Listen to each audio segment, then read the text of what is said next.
Irmãos, eu quero pedir para você abrir sua Bíblia em 2 Coríntios, capítulo 6, versículo 1.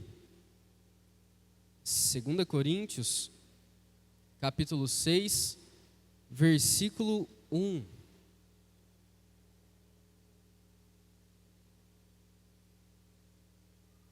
Glória a Deus.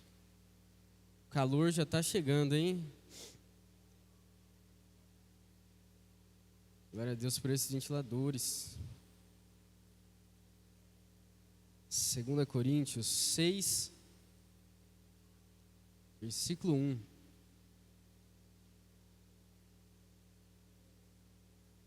Glória a Deus.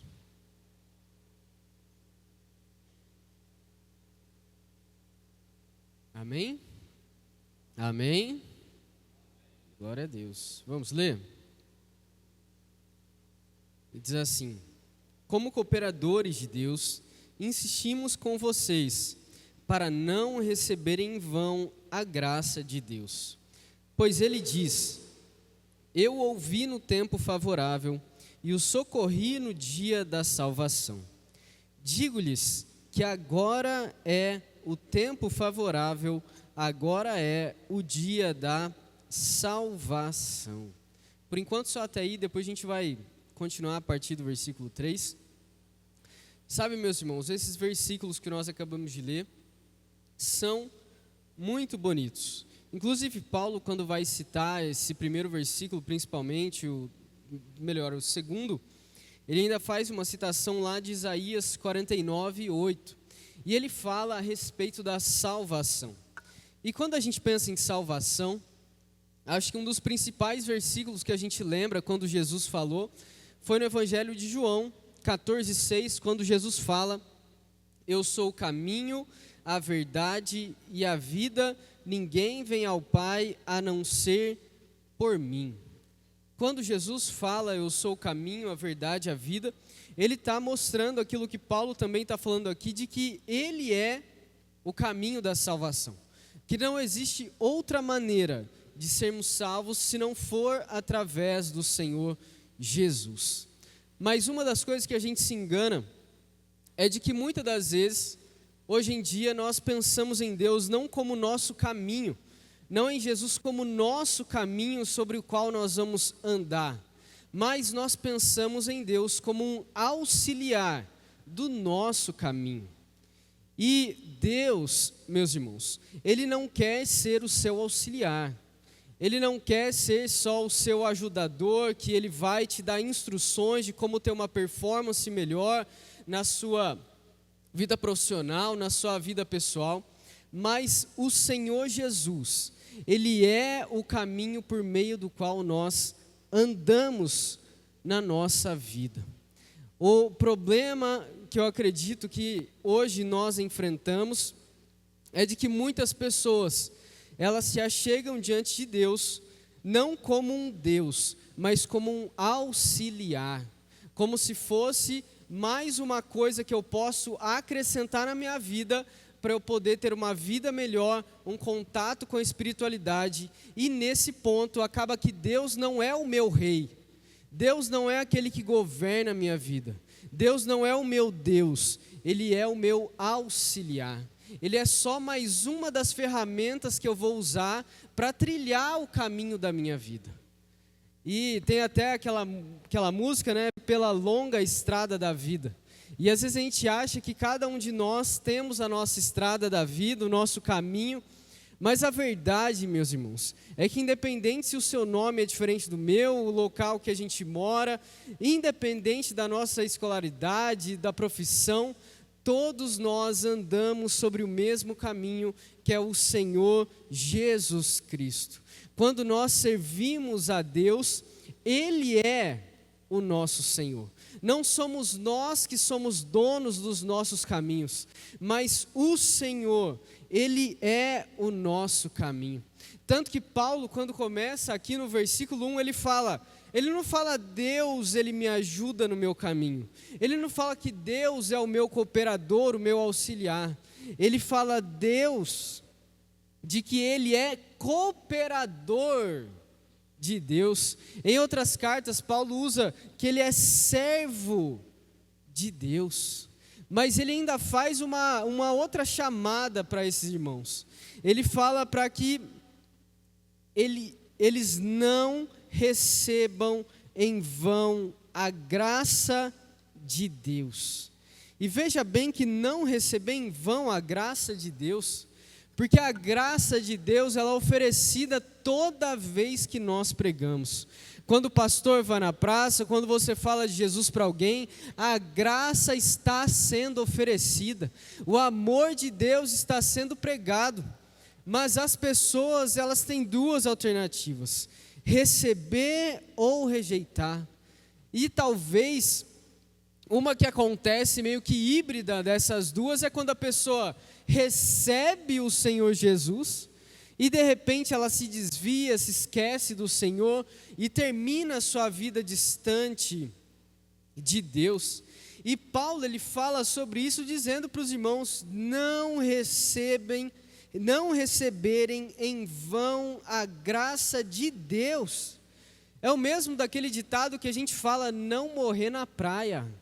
Você vive a sua vida no caminho de Deus, adorando o Senhor, e de repente você chega e larga tudo, e abandona o Senhor Jesus, você vai apostatar da sua fé, e nisso você não experimenta a plenitude da graça de Deus por conta de incredulidade, desobediência, por influências que vêm na sua mente.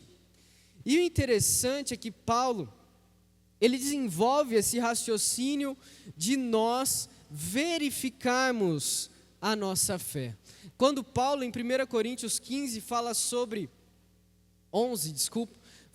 a ceia, ele vai falar de que o homem e a mulher, claro, quando chegam ali no momento da ceia, eles vão examinar a si mesmo. E também lá em 1 Coríntios 15, 2, ele fala: por meio deste evangelho vocês são salvos, desde que se apeguem firmemente à palavra que lhes preguei, caso contrário, vocês têm crido em vão. E o interessante é que ele fala aqui justamente, se apeguem firmemente à palavra. Não é pegar a palavra de qualquer jeito, viver um evangelho superficial, falso, é se apegar à palavra de Deus. E em outro episódio, em 2 Coríntios 13, 5, ele fala: examinem-se para ver se vocês estão na fé, provem-se a si mesmo. O provem-se aqui não é que você vai chegar diante do pecado para ver se você consegue aguentar. O provem-se é você olhar para o seu interior, para a sua fé e ver se você realmente está se apegando firmemente à palavra de Deus. E Paulo fala de que agora é o tempo da salvação. O tempo da salvação não é no futuro. O tempo da salvação, que ele quer dizer do dia da salvação, é entre a ressurreição de Cristo e a volta de Cristo. Mas você não vai ficar vivo até a volta de Cristo. Bom, não sei, né? Vai que. Mas nós com certeza morreremos. E se nós esperarmos para o próximo dia, o dia da salvação é hoje. Hoje é o dia de nos apegarmos ao Senhor firmemente a sua palavra. E Paulo, meus irmãos, ele faz essa introdução nesse início desse capítulo, e nós, conforme vamos andando nesse capítulo, nós vemos que Paulo, ele vai usar a salvação, se apegar firmemente, de que agora é o dia da salvação, para ele continuar o seu raciocínio. E eu quero ler com você a partir do versículo 3.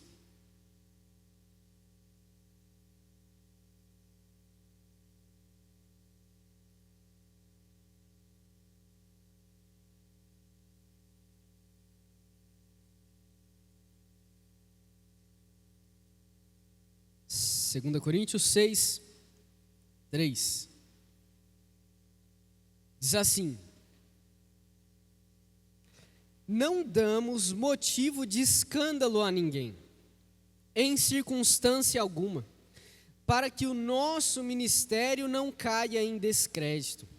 Ao contrário, como servos de Deus, recomendamo-nos de todas as formas, em muita perseverança, em sofrimento, privações e tristezas, em açoites, prisões e tumultos, em trabalhos árduos, noites sem dormir e jejuns, em pureza, conhecimento, paciência e bondade, no Espírito Santo e no amor sincero, na palavra da verdade e no poder de Deus, com as armas da justiça, quer de ataque, quer de defesa, por honra e por desonra, por difamação e por boa fama, tidos por enganadores sendo verdadeiros, como desconhecidos, apesar de bem conhecidos, como morrendo, mas eis que vivemos espancados, mas não mortos, entristecidos, mas sempre alegres, pobres, mas enriquecendo muitos outros, nada tendo, mas possuindo tudo. Falamos abertamente a vocês, coríntios, e lhes abrimos todo o nosso coração. Não lhes estamos limitando o nosso afeto, mas vocês estão limitando o afeto que têm por nós, numa justa compensação. Falo como a meus filhos, abram também o coração para nós. Sabe, meus irmãos, essa lista de sofrimento de Paulo é muito pesada. Veja bem, ele fala de sofrimento, privação, tristeza, açoite, prisão, tumulto, trabalho árduo, noite sem dormir, sobre jejum. E toda essa lista de sofrimento naquela época era muito comum. E por que era muito comum? Não sei se você conhece, ou talvez você já tenha ouvido falar sobre o estoicismo, sobre os estoicos. Hoje, isso está meio até incomum aí, quando fala sobre, às vezes, performance, alguma coisa assim. Mas quando a gente olha essa parte dos estoicos, era uma corrente filosófica que começou lá em Atenas por um cara chamado Zenão de Cício. E o que eles acreditavam, esse povo que era estoico? Para eles, o que governava o universo era uma razão universal, o Logos. E eles viviam para ter harmonia com essa razão. Então o que eles defendiam? Que o homem, ele não podia se deixar levar pelas emoções, mas ele tinha que usar a razão para se controlar. E ele focava naquilo que ele podia controlar e não naquilo que ele não podia. Então ele falava muito sobre ser autossuficiente, controlar suas paixões e emoções, de que você deve ter consciência dos seus pensamentos, das suas emoções, de que os seus pensamentos e emoções não devem assumir o controle sobre você. Falava sobre razão, autocontrole, aceitação da realidade. E nisso, falava sobre a felicidade como um fim, como objetivo. E que você tinha que aceitar as circunstâncias da vida que você não podia controlar e saber viver com elas, lidar com as suas emoções. E eles até falavam também de que deveria ser evitado desejo vazio, excesso, paixões perturbadoras, coisas supérfluas. E eles, meus irmãos, não acreditavam em Deus como nós. Nós acreditamos num Deus pessoal, com personalidade. E eles não acreditavam num Deus dessa maneira. Então, naquela época, era comum que essas pessoas na cidade de Corinto tivessem algum tipo de contato com essas cartas de filósofos, que eles sempre faziam uma lista de sofrimento, dificuldade que eles passavam. Então Paulo, quando vai fazer essa lista aqui nesse momento, ele usa um recurso de texto que os estoicos também usavam. Só que Paulo, ele tem uma diferença muito grande com esses estoicos, que nós vamos ver. Paulo, meus amados irmãos, ele começa falando no versículo 3 a respeito de integridade, de que Paulo, ele prezava pela sua vida com Deus e com as pessoas, para que não houvesse escândalo em circunstância alguma. E Paulo tinha noção de que quando um cristão cai em pecado, quando um cristão ele é levado pelos seus desejos, quando ele é tentado e ele cai, um cristão que cai, não é só um cristão que cai.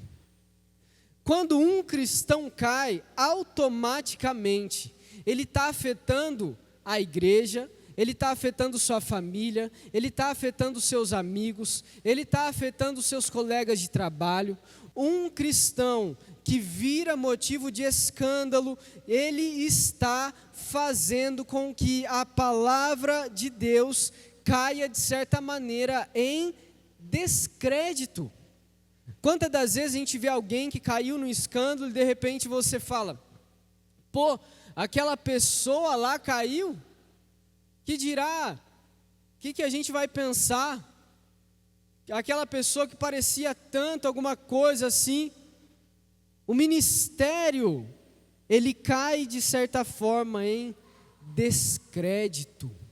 E nós não devemos ser, meus irmãos, pedra de tropeço para ninguém, nem para nós mesmos, nem para nós. Você pensa bem quantas pessoas você influencia na sua casa, no seu trabalho, dentro da igreja. Nós não devemos viver uma falsidade, mas devemos viver com integridade na palavra de Deus, sabendo que o nosso testemunho não é só nosso, mas carrega a palavra e o amor do Senhor Jesus Cristo. E Paulo, meus amados irmãos, ele fala de que ao contrário de não ter integridade, ele e os que estavam com ele eram servos de Deus, e que eles tinham muita perseverança, em sofrimento, em todos os tipos de coisas que ele passava. E sabe, Paulo, ele fala do Senhor Jesus de uma maneira que ele mostra que ele não é autossuficiente, de que ele depende da suficiência de Deus. Sabe, meus irmãos, o que os estoicos falavam, de que magníficos, poderosos, eminentes e fortes possuem a força que cabe a esse homem, sendo invencível e inconquistável. Os estoicos falavam que o homem deveria ser forte no seu interior, que ele era invencível, inconquistável, que ele tinha uma força interior de suportar qualquer atribulação, frieza, adversidade. Mas para Paulo, a sua força não vem de uma filosofia que fortalece o seu interior. A sua força vem da dependência de Deus. A força não está nele mesmo.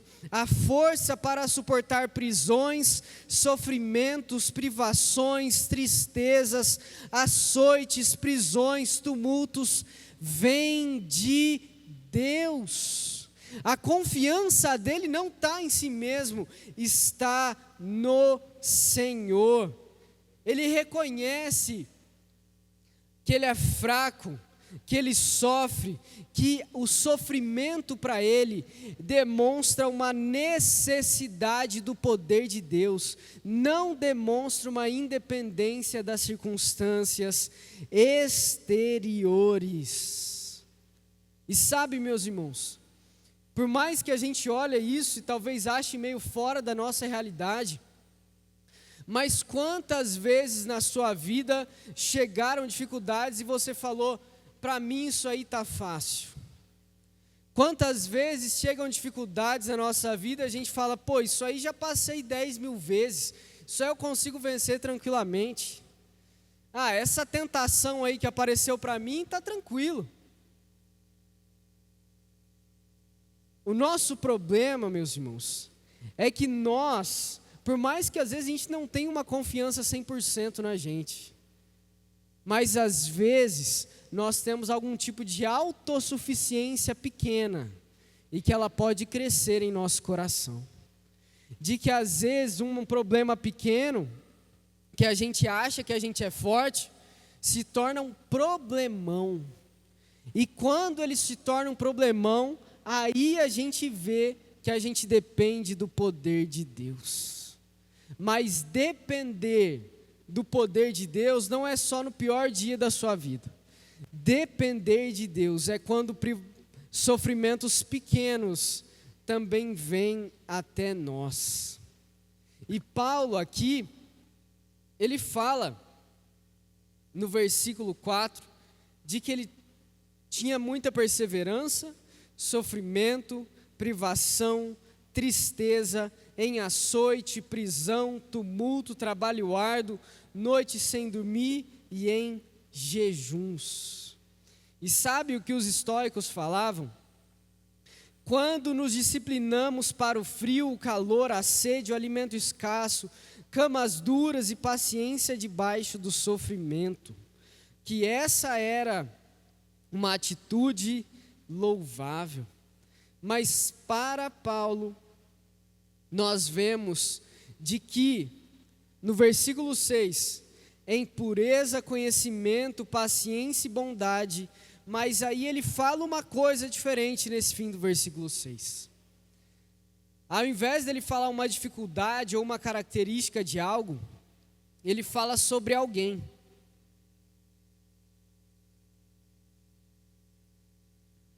Que você conhece, que está escrito aí no Espírito Santo e no amor sincero.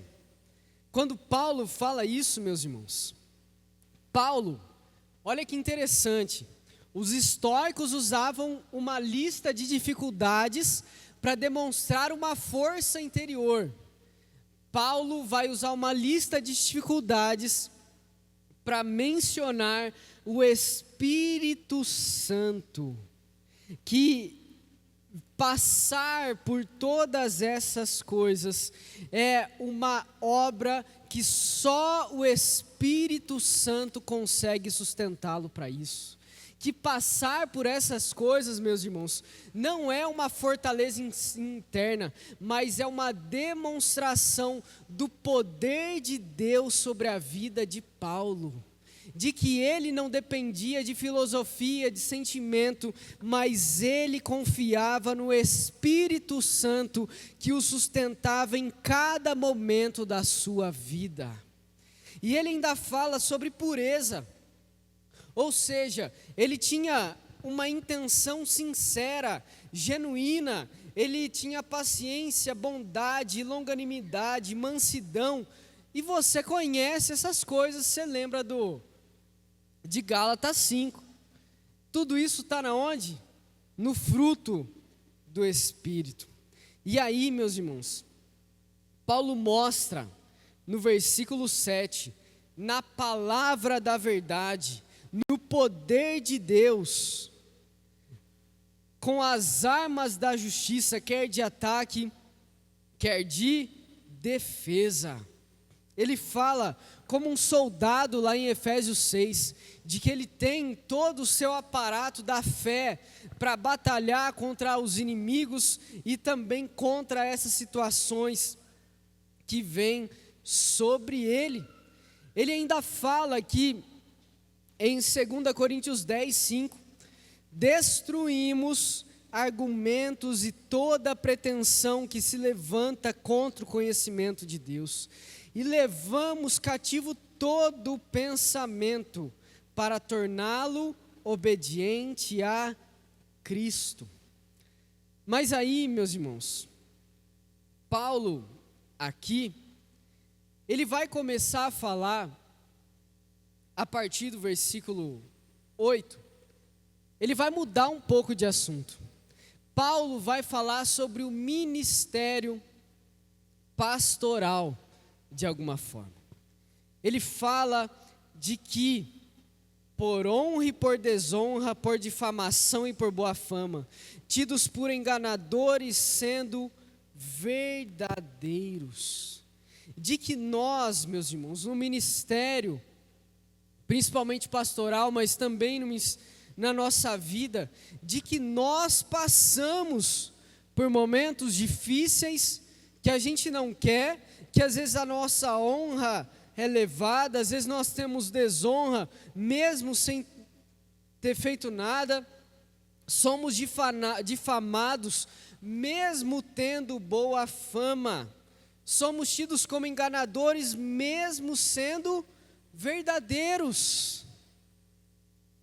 E essas situações são coisas que podem acontecer com qualquer um de nós. E veja bem o que Paulo vai dar de exemplo se a gente olhar para a vida dele. Veja bem, hein? Por honra e por desonra. Paulo, certa vez, ele foi venerado. Lá em Listra, quiseram venerar Paulo, como se ele fosse uma divindade. Ou seja, o cara recebendo honra como se fosse um Deus. Depois, o cara foi preso injustamente lá em Filipos. Lembra? Paulo e Silas na prisão, expulsaram o demônio de uma menina, de repente os caras foram açoitados e foram presos. Depois, eles foram espancados, mas não mortos, como fala no versículo 9, espancados, mas não mortos. Sabe? Uma vez, como está em Atos 14, 19, fala que alguns judeus lá de Antioquia encontraram com Paulo. Eles arrastaram Paulo para fora da cidade. E aí, antes de arrastar Paulo, eles bateram tanto em Paulo, mas tanto, que os caras acharam que ele tinha morrido. Eles levaram Paulo para fora da cidade achando que o cara estava morto. E nisso, meus irmãos, Paulo fala uma coisa interessante no versículo 10. Entristecidos, mas sempre alegres. Como assim? Entristecidos, mas sempre alegres? Mas se você lembrar, Paulo escreveu diversas cartas na prisão. E uma das cartas que Paulo escreveu na prisão é a carta aos Filipenses. E a carta aos Filipenses é conhecida como a carta da alegria. Que Paulo fala um monte de alegria nessa carta. Agora veja bem, meus irmãos.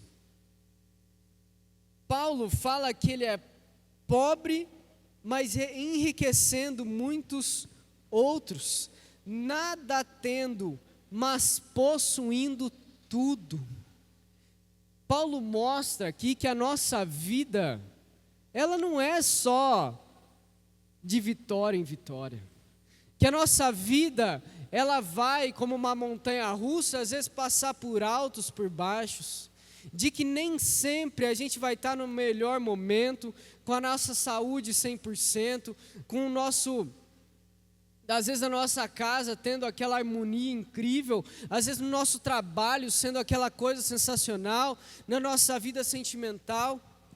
Às vezes a gente pode ter algum tipo de problema, seja grave ou leve, mas que em todas as coisas que passamos na nossa vida, essas coisas não são para fortalecer o meu interior, porque eu sei que eu ficarei forte, e blá blá blá. Essas coisas demonstram, meus irmãos, que nós devemos depender cada dia mais do poder de Deus para enfrentar todas as situações da nossa vida. De que nós não somos imunes a passar por desonra, não somos imunes a passar por provações, não somos imunes a passar por ataque, por enganação, imunes a passar até mesmo por apanhar de alguma forma, e talvez mesmo até ser preso pela nossa fé. A gente nunca sabe, muita coisa pode mudar, a gente nunca sabe do futuro, mas de que em todas essas coisas, nós não falamos, eu estou o mais forte do mundo, eu sou autossuficiente, eu já fui muito provado, então para mim eu estou bom. Em todas essas coisas, nós falamos, eu dependo do Senhor. Eu dependo da graça e da misericórdia do Senhor. Eu dependo de Cristo. Sabe, meus irmãos, se um estoico olhasse para essa lista de dificuldade, provação,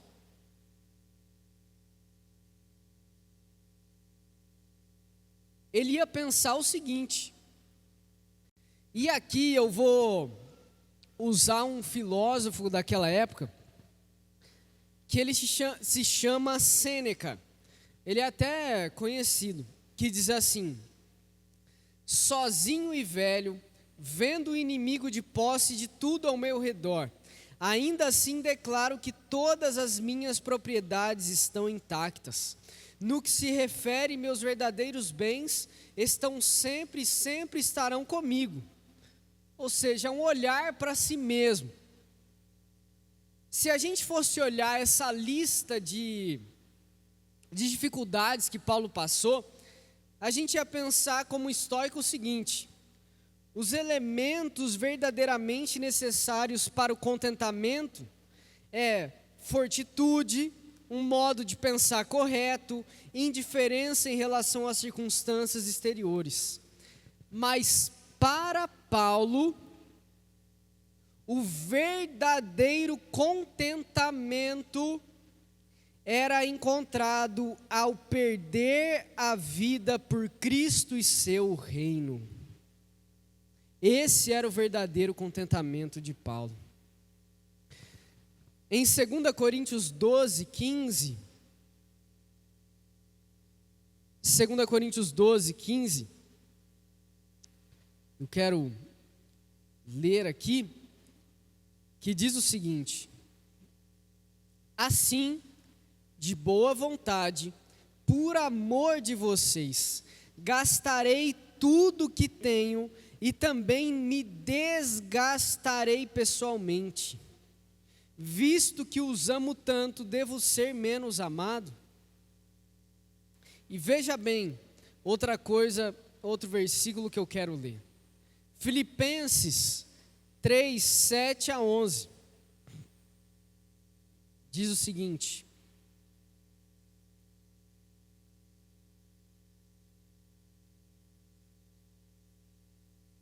mas o que para mim era lucro, passei a considerar perda, por causa de Cristo. Mais do que isso, considero tudo como perda, comparado com a suprema grandeza do conhecimento de Cristo Jesus, meu Senhor, por cuja causa perdi todas as coisas. Eu as considero como esterco para poder ganhar a Cristo e ser encontrado nele, não tendo a minha própria justiça que procede da lei, mas a que vem mediante a fé em Cristo, a justiça que procede de Deus e se baseia na fé. Quero conhecer a Cristo, ao poder da sua ressurreição e a participação em seus sofrimentos, tornando-me como ele em sua morte, para de alguma forma alcançar a ressurreição entre os mortos.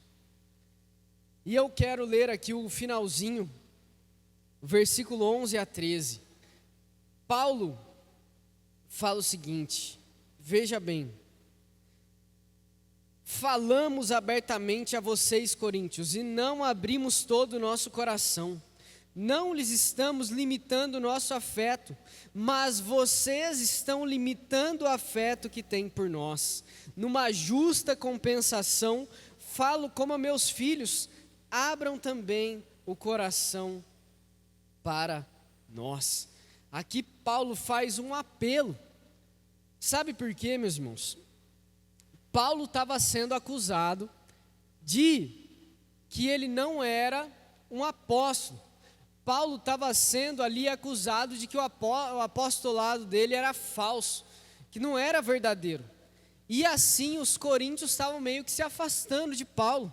E Paulo faz essa lista de dificuldades para mostrar para eles: olha, tudo o que eu passei pelo Evangelho, tudo o que eu passei por vocês.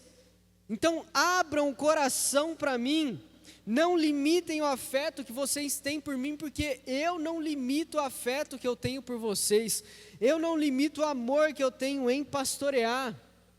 Paulo está abrindo o coração para eles aqui, e ele estende a mão como se fosse um pai para os seus filhos, e ele sofre isso mesmo estando justo, mesmo sem cometer nada de errado. Mas sabe, meus irmãos, uma coisa que nós vemos nessa passagem é que Paulo, ele levava o ministério a sério. Ele era um cara íntegro e que amava o Senhor Jesus. Ele era cooperador, servo, amava a igreja como se fosse um pai, mas isso não impediu com que ele fosse desonrado e que falassem mal dele. Inclusive, ele sabia que o seu chamado pastoral e evangelista exigia um estilo de vida, uma mentalidade, que colocava o bem da igreja até mesmo acima do seu próprio bem, de que o interesse de Deus em pregar, em anunciar, em capacitar Paulo, estava acima até mesmo dos próprios interesses de Paulo. E sabe, meus irmãos, o cara fala de um monte de dificuldades que ele enfrentou, e que isso não seria suportado por alguém que não entendesse a relevância eterna do trabalho e do papel de um cooperador, de um servo, nesse caso, um pastor. E quando eu falo isso, é que Paulo mostra aqui que um pastor, talvez nem todos os pastores, nem todos os líderes cristãos vão ser chamados para suportar todas essas dificuldades que Paulo enfrentou. Mas é importante que no ministério pastoral nós podemos entender de que existe um trabalho exaustivo, de que podem existir dificuldades financeiras e que existe pouco valor aos olhos de muitos. Como é fácil naquela época olharem para Paulo e falar: pô, até os judeus rejeitam Paulo, que dirá esse povo aí que ouve ele. Como hoje a gente vê às vezes falando, né, um negócio até mais comum: todo pastor é ladrão. E aqui Paulo mostra que com honra, com desonra, com boa fama, ou sendo ali enganado, em todas essas coisas, sendo pastor ou não, devemos demonstrar integridade com o Evangelho. Que se exista alguma acusação, que ela seja falsa. E sabe, meus irmãos, se você está interessado em ingressar no ministério pastoral, como hoje é o dia do pastor quadrangular, que você possa olhar para Paulo nessas dificuldades e nesse amor, e se reconhecer nesse chamado. E Paulo fala uma coisa importante aqui no início, e que a gente deve guardar, que nós não devemos receber a graça de Deus em vão. Que você todos os dias da sua vida possa pensar: eu estou levando a graça de Deus em vão hoje na minha vida? Será que hoje eu estou vivendo a palavra de Deus verdadeiramente, ou será que não? E por último, meus irmãos, uma coisa importante é que Paulo, ele faz um apelo aqui muito interessante, né? Ele fala para a igreja não limitar o afeto que tem por ele. Aqui ele fala por um carinho, uma afeição recíproca entre o pastor e suas ovelhas, de que ele literalmente abre o coração para eles e coloca emoção nessas palavras, insiste, chama eles até como filhos, para abrir o coração para ele. E ele quer dizer: eu ajo com integridade, eu tenho amor sincero e verdadeiro por vocês, eu tenho pureza no meu tratar com vocês, não existe falsidade. Quantos sacrifícios ele faz pela igreja e demonstra a sua afeição por eles. E nós vemos aqui, meus irmãos, que na igreja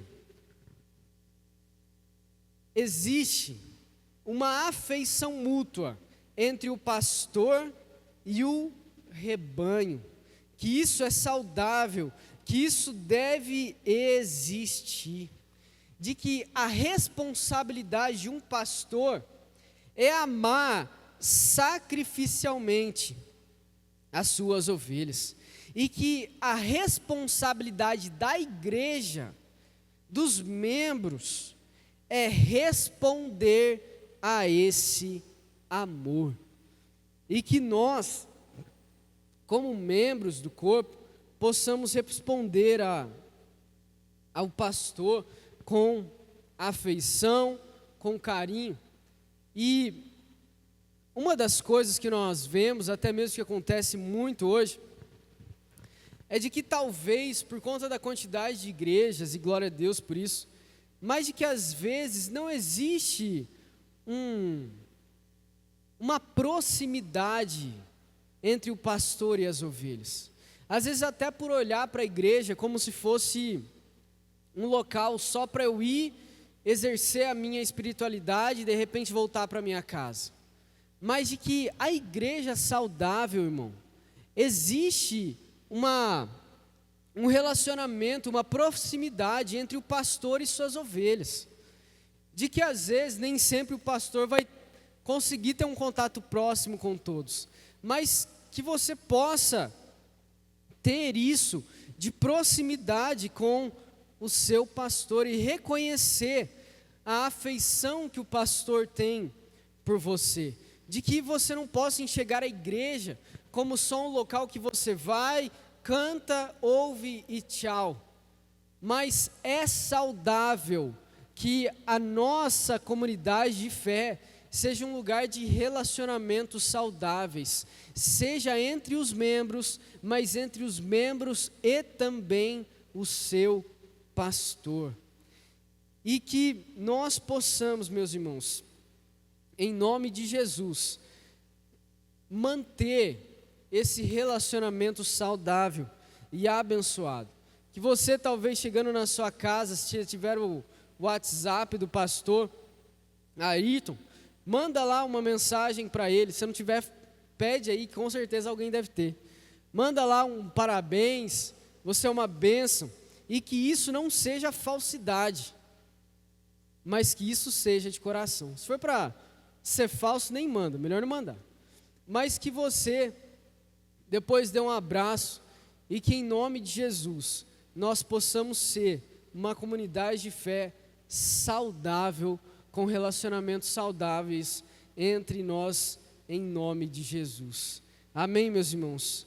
Que na montanha russa da vida, que nesses altos e baixos, nós possamos sempre depender da graça e do poder de Deus. Amém? Glória a Deus.